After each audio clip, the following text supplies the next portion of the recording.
start off on why this infographic wasn't such an effective or great way of communicating was because of this out of place sarcasm, and it was condescending at best. Its worst effect was that given the text was done with the intent to harm a group of minority, it does not seek to understand the root of the issue, which is the prevalent use and distribution of fake PWDs, but it chooses to prosecute an already disregarded sector of our society. But you don't look the same. Oh, well, I'm blind actually. Really? But those are glasses, have you seen? Our second point of criticism for the infographic is its perpetuation of actually harmful rhetorics about people with disabilities. The writer presumes that people with invisible disabilities are less real than physical disabilities, and also assumes that they only count, at least enough to deserve a discount, if they are graphically violent or self-destructive to the point of self-harm, which are both common harmful stereotypes of people with mental disabilities. This promotes an attitude of having PWDs prove that they're disabled enough to get a discount or be accused of faking their PWD card. This is harmful because it's unreasonable to demand that every disabled customer provide their medical history or conform to the narrow view of what mental disabilities should look like, just so that the employees can decide if they deserve the discount their PWD card provides.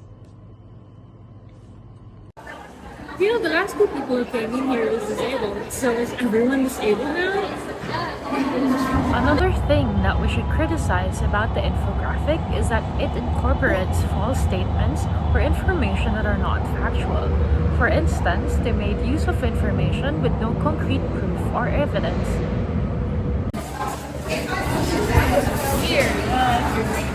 You think you're blind? I'll show you blind.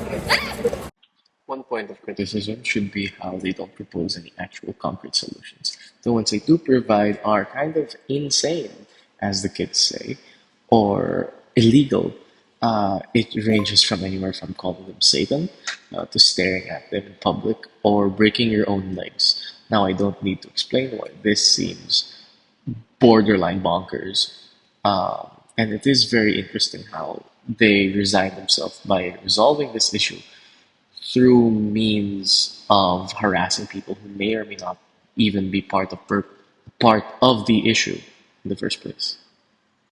This infographic is almost maddeningly pointless at the end of the day.